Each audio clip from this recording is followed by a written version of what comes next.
Energy Wednesday. Hi, Sharon. Hi, Jay. And Sharon Moriwaki, she's my co-host. And the man in the middle is Ford Fuchigami. He is the Director of Transportation of the state of Hawaii. Whoa! Special guest, transportation. Big title.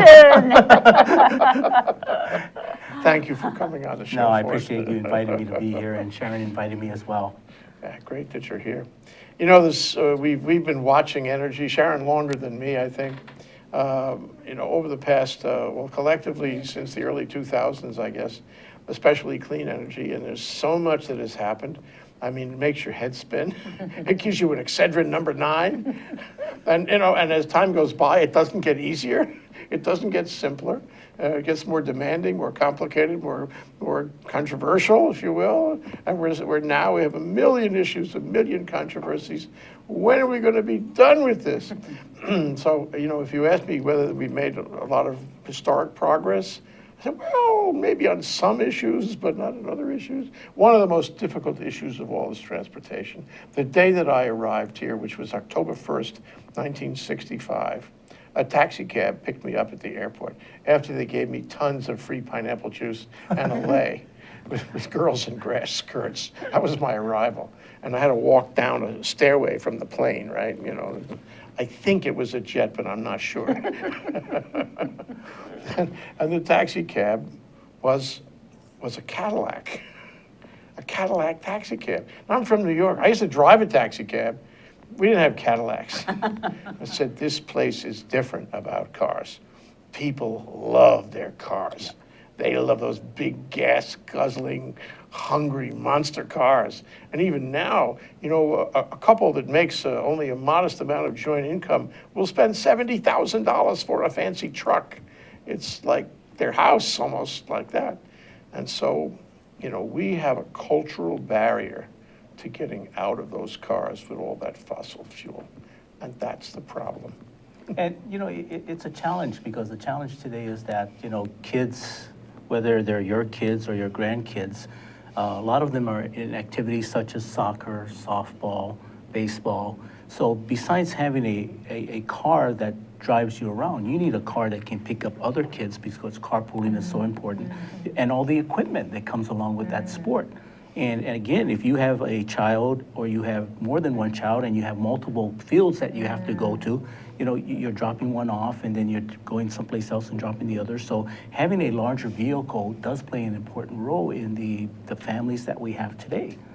And public transportation is not the answer if you've got to go from stop to stop. So how does that work? Right, and how do you carry all that equipment if you're going to work, or if you're going to school and then you're going to the practice after school? You know, you have to bring it with you, because you're not going to go home and you're not going to pick it up. So I think that's one of the reasons why, as we look at it, trying to get people out of their vehicles is going to be more difficult than what a lot of people think, because of the fact that there's so much activity today when it comes to families. It's true. You go here, you go there, you go all around town, you have all the stuff to carry. It's very hard to imagine not having that vehicle. And frankly, it's hard to imagine being able to do that on rail. Because how do you do the Malcolm Mackay trip, you know? You know, my piano teacher is on the top of the mountain. How am I going to get my 9-year-old daughter up there safely, you know, if she's got to listen to the rail? So we've got to have buses that go, you know, some other mode. Options like the biofuels that you're Correct. using, you know, alternate fuels and other ways, or even, I guess, making choices on how you make your stops too, of the least, you know, the most energy efficient way of handling your vehicles even. Right, and I think this is where HART was very smart. When they selected the location of the stations, they selected locations where they felt was going to have the most activity, number one. Number two, basically, where was the potential to develop TOD, you know, transit-oriented development. You know, the station that they're going to put at the airport, you know, the airport system has approximately 20,000 people who have what we call AOA badges, which is Airport Operation Area badges. So they have access to, you know, any place within the airport. You know, coming from the Kapolei area, actually from where I live, coming in, we do see a tremendous amount of people riding the rail. That being said, we also see a tremendous parking disappearing. We get a lot of revenue from monthly parking and others parking there, but once the rails develop, if you can spend a few dollars to catch the rail and don't have to stay on the freeway and the time, people are going to do that. I was the deputy director for the airports division. My goal basically was when the rail gets built, I live in Kapolei, probably about 5 minutes by car to the rail station. I would have loved to have caught in the rail basically from Kapolei to the airport's work. I have access to a state vehicle, so I can use that to drive around. And then at the end of a long day, which a lot of directors and deputies work, to sit back, relax, and get on the rail and get home. So, hopefully with the development of the rail, we're going to see a lot of people get out of their vehicles and get into the rail and, kind of use that as a means of transportation. Yeah, and what this really says, and we've had programs on this before, is that we are going collectively, all of us are going to have to change our lifestyle to make this work. And it's for the benefit of the community. We have to pay our dues individually by going along with the change in lifestyle. And that means finding another way to get around, not using big cars and SUVs and what have you, using public transportation to the maximum extent. The younger people seem to be okay with this. The millennials don't seem to have a problem with it.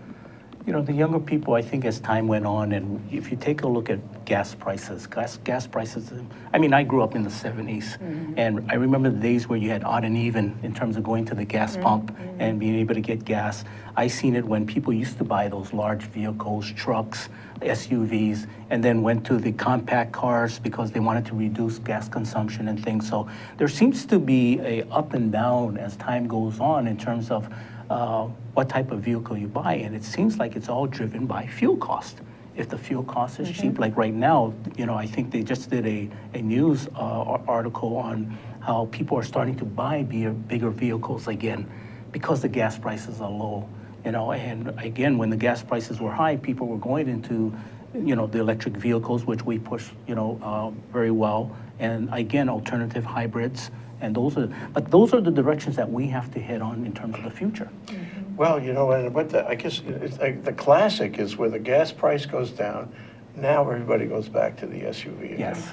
And the big gas guzzling tinted window SUV is like a monster car, and which you can't afford anyway. Well, I guess you have to find some other incentives than just the cost, right? So that people That's the will magic fit word, Sharon, going incentive. on other kinds of. So you have to change Choices. the way people collectively conduct themselves. Get around. And the way government can do that is with incentives, positive incentives, negative incentives, to sort of prune it and shape it and change the way people live their lives.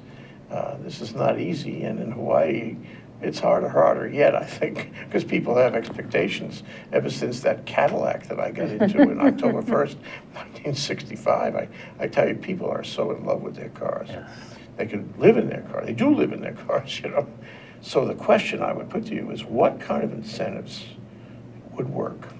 Well, let me give you a little history first of all. DOT, Department of Transportation, to be honest with you, has all about fixing the roads, infrastructure, fixing the bridges, fixing our airports, making sure our airports will operate efficiently, our harbors. A lot of people don't know about the harbors because it's not a place where the public actually goes to, but 80% of our consumer goods come through the harbor system. Of that 80%, 98% actually comes through shipping. So, we do a lot of infrastructure changes to make the operational efficient.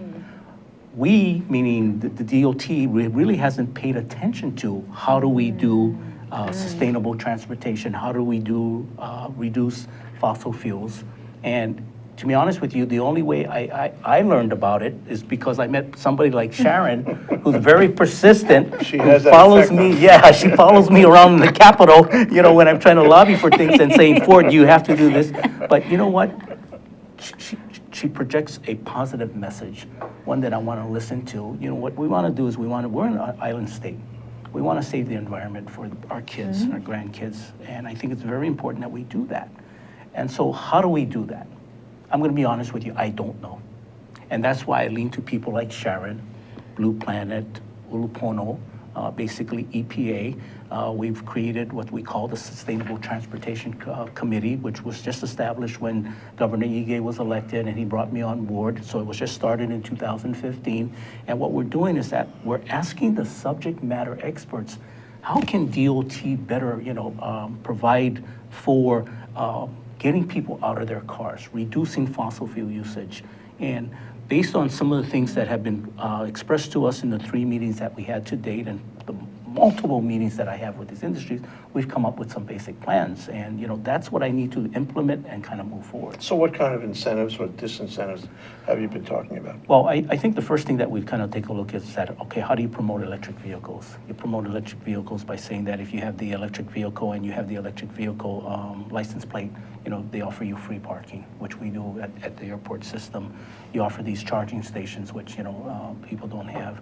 But that's one way. And again, electric vehicles don't pay to fix the roads, which is something that I have to fix. At some point in time, when we're successful, Sharon and I and the other groups, we're not going to have that gas fuel tax to fix our roads. So I need to figure out a different way of monitoring the VMP, as we call it, vehicle miles traveled, and we need to develop a program. Now, the other thing that we've been working on is biofuels, biodiesel. Biodiesel, I think, is a tremendous source of fuel that's going to be in the future. And it works in existing cars, Diesel-fueled cars. diesel cars. Correct. And you can just go from a diesel-fueled vehicle to biodiesel. There's 2 different types that we kind of work with. B20, which was what we want to put in our cars and our trucks. And we actually put out a directive to all the state DOT departments that we're going to go to biodiesel, and we're switching. The other thing is that... So that's happening Yes. in the state? Yes. Good for you. Yep. And the other thing is that, and everybody knows my Wiki-Wiki shuttle. Have you rode that? Yeah, Oh my yeah, God. yeah. It makes a lot of noise. At the airport. Yeah. Okay. That Yeah. takes you to the Oh, the baggage Wiki-Wiki, claim. okay, Right. yeah. So- You put diesel in there? Well, we have diesel in there now, but we're going to put biodiesel in there, Oh, good, B20. okay. So it's interesting because I can't expect the public to do something if the state or government is not doing it itself. Exactly. Sure. So what Yeah. we're doing is that we're trying to say, okay, you know what? We're going to set the example. We're going to go out there. We're going to do this. You got Bob and Kelly King of Pacific Biodiesel, wealth of information. Anytime I need anything, I call them. When I go and promote biodiesel and people question me, I pick up the phone, I call them, I say, you know what, they asked me this question, and they have the answer. And if they don't have the answer, I set up a meeting with those individuals so that I can go ahead and have them fully educated on why we're doing this. We did a great presentation for the Hawaii Transportation Association on why you need to get off diesel fuel and get on biodiesel fuel. And after that presentation to the board of directors, they invited me to speak to the general membership meeting. And I asked Bob and Kelly to come, and they actually set up a booth in Kona at the conference, and they were able to go ahead and express themselves. But these are the different things that DOT needs to take the lead and try to educate those individuals so that we can convert them to get onto biodiesel. Now, the other one is hydrogen fuel. General Osterman, unbelievable gentleman, so knowledgeable. We call Stan the man. energy man. Stan the energy man. I met him through the fact that I was testifying at a hearing. I got a call from the lieutenant governor's office saying that we want you upstairs. As soon as I was done testifying, I ran upstairs. General Osterman was there, Representative Lee was there, Representative Nakashima was there, Lieutenant Governor is there, and they're all talking about how they want to promote hydrogen fuel. And they asked me, how can I help them? So I said, well, listen, we have right now a consolidated car rental facility that we're developing. Right now, every single car rental company operates their own shuttle bus. Part of the new development is that all goes away.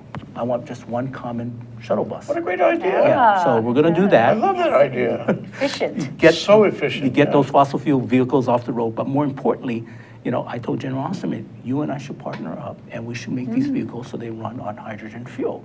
Which That's another model. Yeah, he loved that idea. And so that's where he and I are working on that.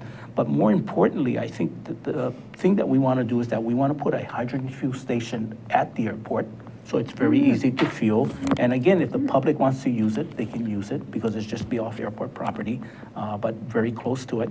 Secondly is that General Osterman and I agreed that, hydrogen fuel cannot be produced by, we don't want it to be produced by fossil fuels. So we want to either be wind powered, which we do have some wind farms just at the end of Lagoon Drive, or solar powered.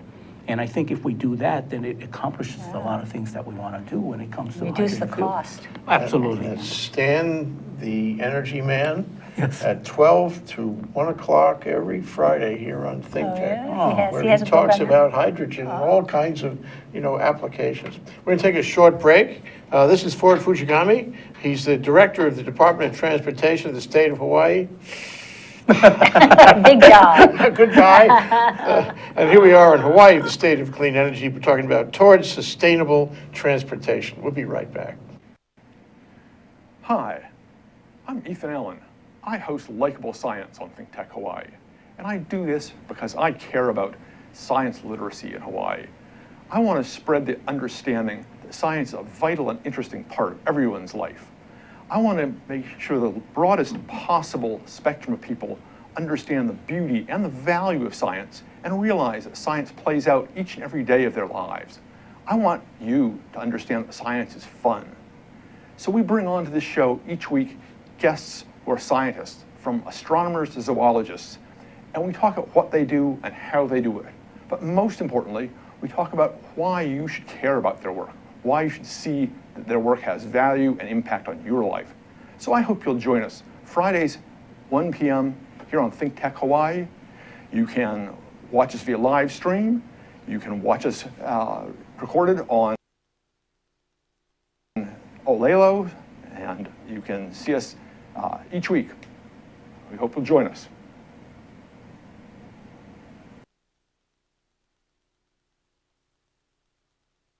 Yeah, oh, yeah. Okay, Yeah, back, don't we're have- live, we're here on Hawaii, the state of clean energy, on a given Wednesday with Ford Fuchigami, who is the Director of Transportation of the state of Hawaii. We are delighted to have him here. We're talking about towards sustainable transportation here today with Sharon, Moriwaki, and me. We are delighted. So, putting rail aside for a moment and putting diesel vehicles aside for a moment, I'm looking down the freeway, as we all do, and I'm seeing an endless road of cars. Streams. Of course, there's the congestion issue is there. I don't Right. know what the solution, you might have thoughts about the solution there, but I'm thinking all those cars, pretty much all those cars, except for a couple thousand in total around the state, are fossil fuel cars. And that is a huge, difficult problem to solve. And so the question I put to you is, what incentives could we possibly have to do that? I mean, we could raise the barrel tax big time, really big time. Maybe that will do something. Well, Like people love taxes, Yeah. you know? I'm gonna be honest with you. Everybody looks at it in terms of the vehicle miles traveled. How do we get people out of their cars? How do we get people off the streets? The one way that when we get into discussions with other highway CEOs throughout the nation is that, the simplest way is just raise the gas tax. You raise the gas tax, again, gas prices are very high, and it makes it very difficult to, people are gonna think twice before they actually drive down to the supermarket or ride their bike or do some other things. But, you wanna be very careful. You don't want that to be the incentive in terms of getting people out of their car. So I think there's two things. Number one, education. Educating people that the impact that fossil fuel has on the environment, climate change, and again, the sea level changes that are taking place. Sea level change in Hawaii will have a great effect on us. I always get posed the question, your reef runway, how long before that reef runway is going to be out underwater Yeah. because of climate change? It's right there at sea level, Right. isn't it? Yeah. So, these are the kind of things that we want to be able to educate the public and say, fossil fuel carbon, footprint creates a lot of problems, not just for basically the air and everything else. It creates problems when it comes to the overall environment, and we got to take a look at that. The other thing is that we are working with the state of Oregon in terms of they have a program right now that we've partnered up with them, and we contribute money, so we get all the reports that they're doing, and we're going to be doing our own report. But they actually have a program right now where they have 5,000, the program was called for 5,000 volunteers to do vehicle miles traveled.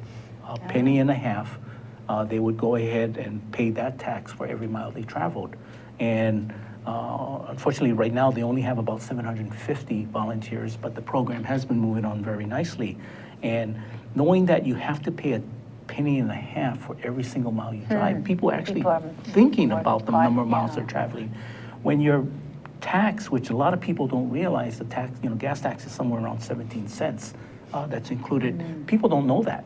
So as far as they're concerned, when they're Exactly. paying that $3 per gallon, they're just paying that cost. They don't realize how much is actually a tax. If I were to raise that tax, to maybe 25 cents or whatever the case may be, all they're going to see is an escalation in cost. But if you know exactly how much you're paying for every mile you're driving, then I think you're going to think twice and say, you know what, maybe I don't need to go. Or you're going to better plan your routes as you go out. I mean, if you're going to go out, you're going to do all your traveling, you're going to do your shopping, you're going to do some other things and then come back. But I think the education side is going to be very important. And I need to go ahead and listen to communities or people like Sharon to tell me, listen, Ford, maybe you should take a look at this way of doing business. When I say we, the Department of Transportation, the CEOs nationwide, we don't have all the answers for this. No, and this is new territory Right. for you. This is This great. is something So the at department least hasn't done. exploring, And you yeah. now have a challenge that really has no precedent to it. So it's really an interesting time for you. Oh, absolutely. You can be really creative if you want. Right. Everybody's got to think out of the box. And I think, when you go to certain people like the Hawaii Bicycle League, there are things that we'll get them out of the car through the bikes, which is fantastic. The King Street bike path basically is working very, very well. Yes. We when I say we, I consider the city as our partner, but they are actually looking at doing a bike route down South Street. I went to that meeting. It was well attended. The mayor spoke, Director Formby for DTS spoke, Mark Garrity also spoke, and I sat down and listened to what the community and. I was kind of put on the spot saying that, what are you doing to help with the bikes? And I said, I got to be honest with you. I wanted to see what the city did and, It's a model Build to on follow. it, right. Yeah. And then from us, basically, we can take a look at that. And we are going to, in fact, be going to Seattle to take a look at a Complete Streets seminar that's being put on. Department of Health is actually funding for us to go. The city people are going to go.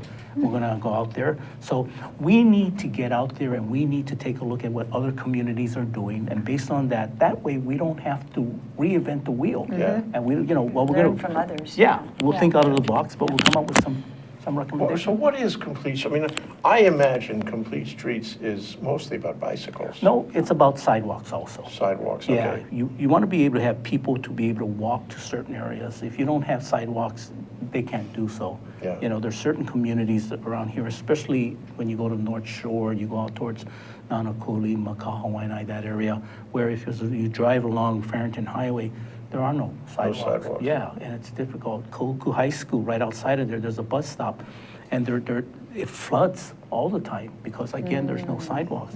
With sidewalks, there are drains. Yeah. It's the same piece of gear. Correct. Yeah. But, there's a lot of people who support, again, safe routes to school, creating sidewalks, creating ways so that the modes of transportation in the future is going to be building TOD, transit-oriented development, where communities can go and walk and shop, walk back to their condominium or their apartments or such, or even riding bikes. The rail that's being built has a facility where you can hang your bike in there so that you can go ahead and do that. And look at the bus. You put your bike right in front there and it's not a problem. So, Complete Streets is making it so that the pedestrians can mix very well with the automotive and not create any type of safety hazards, is what it comes down to. That's really important. Yes. Completion. I envision, full disclosure, I used to race bicycle. I know that's hard to believe. I used to race bicycle all over Oahu all the time. I got to know Really? every side street and byway you can imagine. Bicycles or the ones with the motor? Racing bicycle. Wow. Just racing bicycles? Racing Really? bicycle, yeah. Do you have any Yeah, pictures? you can't spend too much time on it. But, suffice to say, it's a great way to get around. You And feel healthy, good. huh? You enjoy the place. You enjoy your surroundings so much more. Walking too, but bicycle is lovely. The technology is such a kick to have a bicycle. So the King Street, King Street experiment, I call it experiment, is a success. And boy, if you could put it not only Malcolm Mackay, but Also, Evo Diamond Hill, all over the place. The major thoroughfares, I don't know how much of that is city and how much is state, but the major thoroughfares could all have a little bike lane. This would enable people to get around without cars. If you can go only part of the way, and the rest of the way you can't go, you're discouraged from taking your bike everywhere. But if you can get the major points of transportation on your bike, that could change your style. Oh, absolutely. Well, and it's the multimodal too, right? So Right. you can walk, you can use the bike, or you can use public transportation, but it's kind of all hooked up, so some kind of nice spine and Right. network. Huh? I would predict that in a year or two, King Street will be crowded. It's not yet, but it will be. And if you put more, that crowd will spill out everywhere. Kaimuki, really important. Is that state or city? I City. don't- Oh, you're talking about Wailea Avenue? Yeah, I know there's a plan for it, and Breen Hashimoto was instrumental in that. But I haven't seen any actual development there. This would be very important to open Kaimuki, to make Kaimuki available. I can see the coffee shops now. I want to go to funding, money, and how we do this. We have I no mean, money. all these great vision, but okay, so how do we get to kind of shift some funds so that it actually does provide the incentive or the education that really needs to happen for people to shift? Well, I think there are a couple of things. First of all, when we develop roads or we design roads, what we try to do is to take a look at, can we include a bike path or bike lane in there? And if you build it part of the project, then it's not a problem. It's part of the federal funding and the state matching. Plan ahead.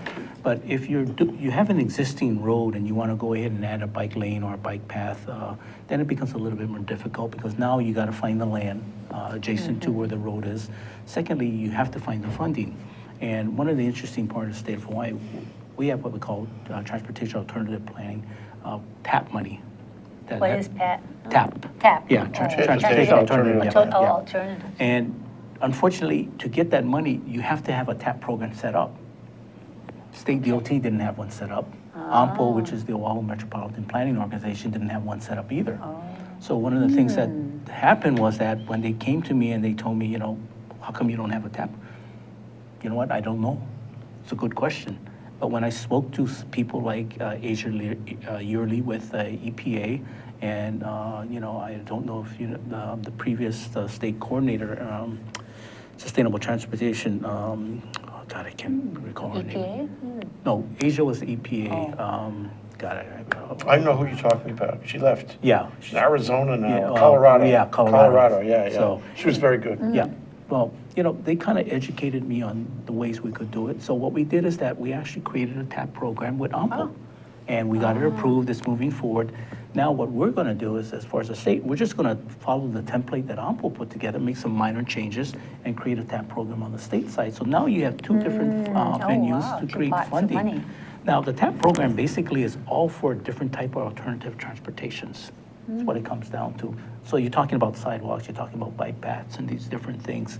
But now you have those funds available to do that, that money has been building up over the years, and I think there's about $5 or $6 million in there. Wow, But, that's a nice pot to start with. and then every year after Sidewalks that. are not cheap. No, it's not only for sidewalks. But, these are the type of ways That's great. to go ahead and fund it. And then, of course, you have organizations like Olopono, basically, who donate money to private organizations who want to do these kind of things. I think Bike Share is a classic example of this. Department of Health provided money to Bike Share, so did the city, so did some private It's a entities. partnerships, Yeah, yeah. it's a 3P, public-private partnership, which is fantastic, and that's what you want. But what this does is that it says that it's not just a government problem, it's not just a DOT problem or a DTS problem. It's a opportunity for all these different agencies and the private sector to work together to create, a better way in terms of lifestyle. And that's what you want to do. You want to create a better lifestyle is what it comes down to. For somebody like myself and my wife, it might be too late. We're so used to doing things. I agree with you. Our generation, it's not going to be It's the never beneficiaries. too of- late. Okay, well, Sharon has a different, Good for you. She's really 22. yeah, I know. But it's for our kids and it's for our Right, for the next grandkids. right. generations. And we, they need to understand that, bike riding is important, or exercise is important, walking to certain places, and and sometimes it means that if you have to do it, you have to do it with them. And you get healthy doing it with Yeah, them, a right? lot of times you grab, they said, I want to go someplace, and they automatically walk to the car because they know you're not going to walk. So, you have to get into that frame of mind also to say, you know what, I need to do or I need to change so that they know that this is the way of the future. This would be so swell, honestly, if people began to take, small trips, maybe medium-sized trips on bike, and together. It's so healthy. It's in touch with the environment. All those things. It would be wonderful. It would change our lives and the Start the lives first of step, our kids. the first And it would step. take a lot of cars off the road. Yeah, too. absolutely. So, I mean, the question really goes back to Sharon's thing about money, is you have to have a lot of money to build a lot of bike lanes, and you have to have a lot of money to build a lot of sidewalks too, for that matter. And that means if it's all city, or most of it is city, I guess, that city's going to have to raise some Well, big money. And Or again, as everybody's working together, if Yeah. they share Yeah, but the I mean, costs. I can't imagine. I mean, the city's going to have the lion's City, share of it, federal, right? city, federal, And state. it'll have to be real property tax, right? not necessarily. I think this is where, when the city works with the state and we work with the federal government to facilitate federal funds to the city, we can accomplish these Yeah, goals. okay. You So know, three-way. Yeah, so, I mean, when the city basically built the Kapolei Parkway extension to Kapolei Commons where I live, I tell you what, that road was well overdue. They included a bike path and, a bike lane on that. And I see that thing being used. And I see it being used not just from kids who live within the area, and, they ride along that and they go past basically a Kapolei High School and such, but seasoned bicycle riders such as yourself, they use that to get literally around, is what it comes down to. And it's a nice ride. I wouldn't know. I drive it in my car, and it's a nice ride there. But You see them riding. I see them riding. It looks like they're enjoying it. So it must be good. We're going to take a short break, you guys. We come back, I like to pursue complete streets, but I'd also like to get back to the real 800-pounder, which is the highways, and how we're going to get people off, and whether it's by, for example, incentives to further incentivize electric cars or charging stations, or to de-incentivize gas or big cars.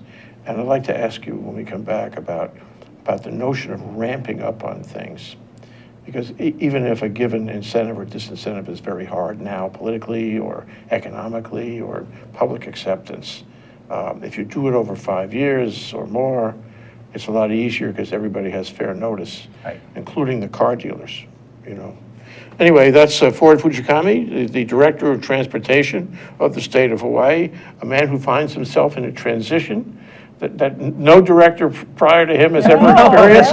It's wonderful. Here in Hawaii, Raising new state of clean trails. energy, talking Or about streets, I might say. sustainable transportation. We'll be right back. Aloha, my name is Jim Shawn, and I'm host of a show called Education Movers, Shakers, and Reformers.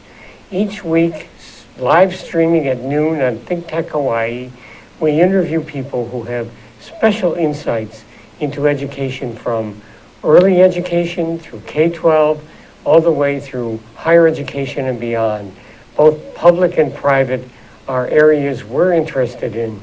We dig deeper. We try to find out what it's really like to be involved in making change, advocating for it, how you reform, what people's philosophies are in reforming it.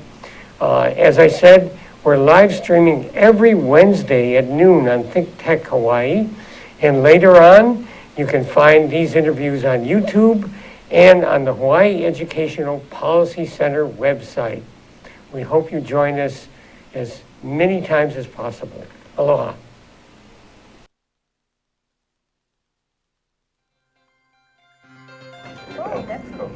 Okay, we're back, we're live. Some of the best things we do is during the breaks.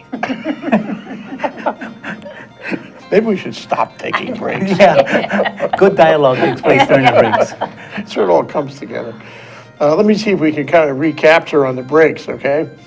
Sharon was asking Ford about the neighbor islands, and life is different there, and it's hard to do complete streets in a country road. So what do you do on the neighbor islands? Well, it's interesting.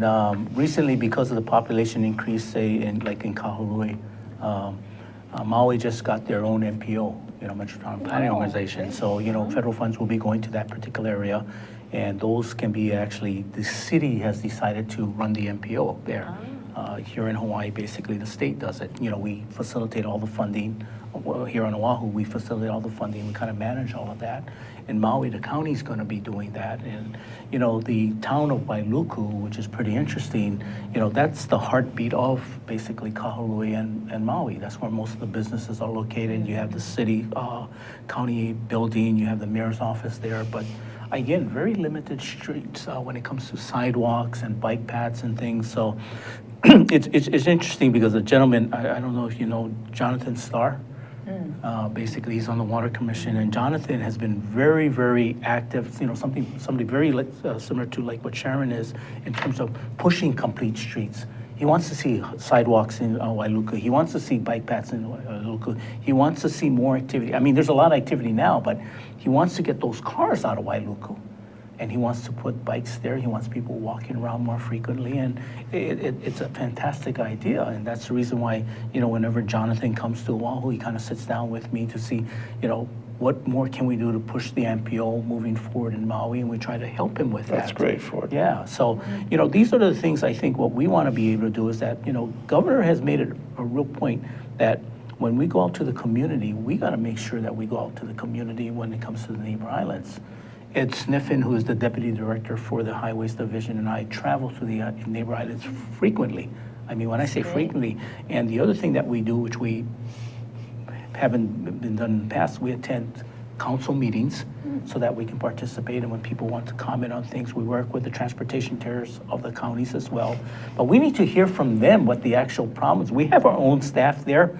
But the counties are the ones who are basically going to tell us, hey, Ford, you know what, we need to have this road fixed. And so I just met with Mayor Arakawa, and he's telling me, Ford, what's taking you so long to fix the line of bike paths, to build that? So I said, Mayor, we're working on it and things like that. And, we got to go to environmental assessment. But these are things that are very important to the county.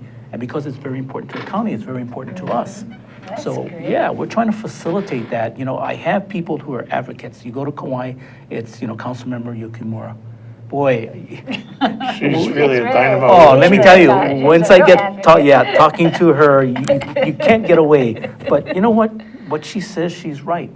Kauai community needs certain things when it comes to public transportation, needs fixing with the roadways, needs basically when it comes to, maybe some bike lanes. So, and again, as a transportation chair, she has that venue to go ahead and, promote a lot of these different things as we move forward. So, that being said, the counties right now are kind of in a real good position, with the recent bill that was passed that gives the counties the ability to add a 0.5% to their GE tax, similar to what Honolulu is. Make it like Honolulu. Yeah, and that money can only be used for That's a transportation. great thing, actually. Yeah, so it's up to the mayors and the city council or the county people to say, this is what we want to do, if we want to do it. We're not saying that they will, but it gives them a steady funding stream to promote. Like you said, building sidewalks, building bike lanes are expensive, but it does give them that money to go ahead and take care of the transportation infrastructure for the county, still get the federal funding that we give them, and to build up these so-called arteries and these spoken wheels things that they have going on. Yeah. 'Cause Oh, each I of the have so many counties are so questions for you, different. Ford. Yeah. We're going to run out of time. We have to be very judicious now. We only have a few minutes left. But Ford can tell us what the plans are going forward, because I know he's made big strides just in the few months that you've been on board in Yeah. transportation. It's exciting. Our plan basically, number one, was to make sure that our staff was educated in the sense that we're no longer about infrastructure and repairing infrastructure. There's more to it than that. There's actually doing improvement to reducing fossil fuels. We have the Freeway Safety Patrol. The sooner we get stalled vehicles or accidents off the road, you save fossil fuel or gas. Sure, like they all every sit time. there and they're Right. wasting all the Correct. fuel. So, we do that. Again, adding capacity to freeways. We just opened yesterday another 2,500 feet, basically from the Sears Distribution Center to the Waipahu off-ramp, which like I said, I live out there. It's tremendous in terms of flow. If the cars are not on the road, then they're not burning fuel is what it comes down to. But ours is that, where do we improve? You improve because people come to you and say, listen, what happened to your bike coordinator, your bike path coordinator? You had one with the state. City is building all these bike paths and bike lanes, and we're not, it's not coordinated because we don't have that individual. Now, it was interesting because based on the comments that I got from some of the staff, they said, well, you had an engineer there, you should have a planner there instead, so that'll facilitate the program. So Sniffen is actually working on that in terms of getting that bike coordinator back online so that we can take a look at the statewide bike path plan, bike lane plan, coordinated with the city, and create better ways of connecting, as you say, the different bike paths so that people don't have to run into a situation where they're sailing along very nicely, then all of a sudden there's half a mile or 3/4 of a mile of nothing.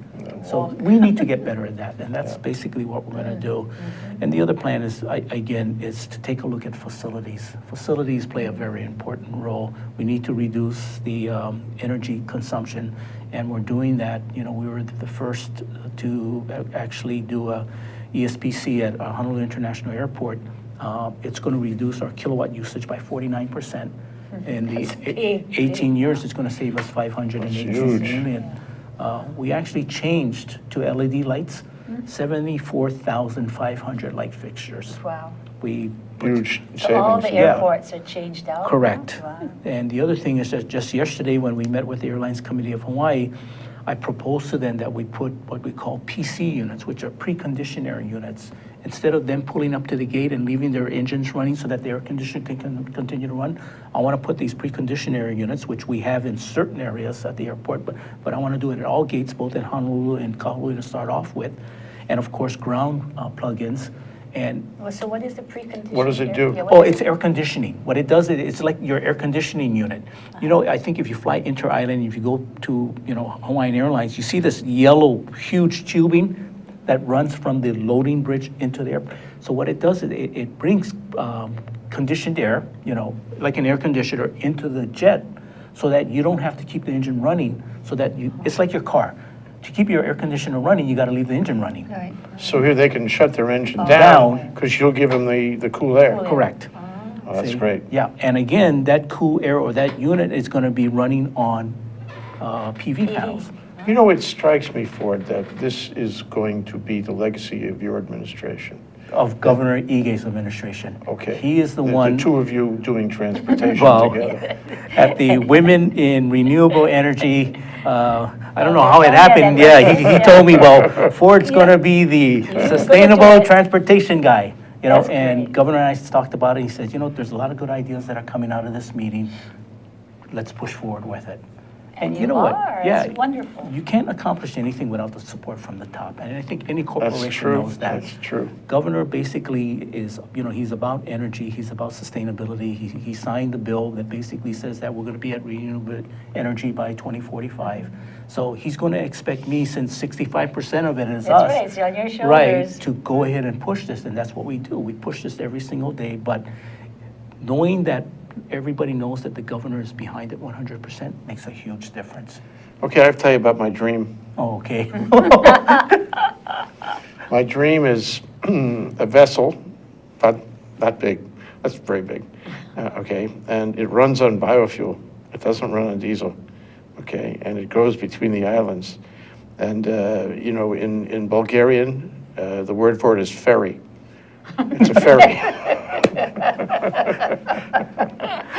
And we get this to be very efficient, and we get this to run all around the state. Is there any hope in my dream, actually, for it? You know, it's interesting you bring this up, and are we out of time yet? No. But, you know, we just went to visit Mayor Arakawa and some of the council members because the Molokai Ferry is having some difficulties financially. And, you know, for us, basically, it's about the kids. You know, the school groups that That's basically, true. they have to come over, and it's not a matter of flying. It's because of the fact that, first of all, the aircrafts that are flying on a Molokai, which is Hawaiian's ATR-42, only has 38 seats on it. But more importantly, Can't carry things too. equipment, exactly, football equipment. So I went to the Federal Highways people. I said, you know, what can we do? And they said, well, you need to have it to be a public ferry system before we'll go ahead and put money to it. Okay, fine. So I said, okay, well, we looked at it and we looked at, putting out maybe an RFP. Huge undertaking. I had to bring in my deputy, Darrell Young, to come with me. And we said, okay, we'll put an RFP to have somebody do this with the vehicle, with the vessel. And then I later learned from the Federal Highways people that for me to be considered a public ferry system, I have to own the boat. Okay. Okay, So so. just buy the boat. Yeah, it's not that easy. I need to come up with a very solid business plan to do this. There's no question, I think a ferry system, such as like the super ferry will work very well. But it needs to be done the right way. You need to do the environmental impact the statement. EIS, Yeah, you need to find the right type of equipment, boat to do that. I think you know that Senator Kidani kind of brought up this subject just towards the tail end of the session, saying that, I'm going to urge the DOT to go to Washington State and take a look at their ferry system. The other one is in Alaska, and try to do so. And, I haven't dropped the subject yet, but I got to make sure that the legislature would be able to support that, because it's going to create another division within my harbors division to do so. Federal funding, no problem. They told me they'll do it, but I'm still going to have to generate some harbor funds to go ahead and to maintain it too, because, You have to have harbor facilities. correct. And the facilities, no What problem. about hydrofoils? Because I've seen that, that they've used it more for like tourist kinds of things. But it's light and it's not, it doesn't, the EIS probably be easier because Right. it doesn't really It skips go on the after water, It yeah. doesn't affect the coral and all And of you see, I'm not that educated in ferries, to be honest with you, and you kind of put me on the spot, but it just so happened that David and I, who's my special assistant, who kind of assists me in all of this, when we went and we researched the Molokai ferry, we learned all these different things. So, I'm much more educated than I was when, some of the representatives and the council members from Maui actually called me to take a look at it. But it is not something that's off the table. It is on the table. I got to make sure that we're equipped. The last thing I need to do is to create a ferry system and not have it succeed. Right.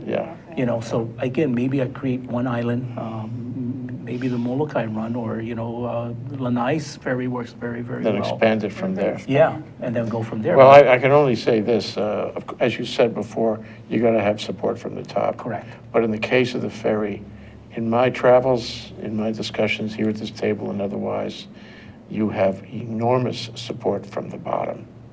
Everyone wants to see a ferry. It would be the most popular event imaginable. Well, I'm sure after the show, whoever's an expert in ferries is going to call me and say, You're boy, gonna get called. yeah. We got the Ford, I feel for can help you, yep. Don't worry about it. We'll get you on board. That's Ford Fuchigami, a great guy, and also the State Department of Transportation Director here in Hawaii, the state of clean energy. And we're talking about sustainable transportation, and I feel a strong feeling that we got to do this again. We're so Thank you so pleased. much. No, thank you for having me. Thanks, Oh, Sharon. thank you. Thank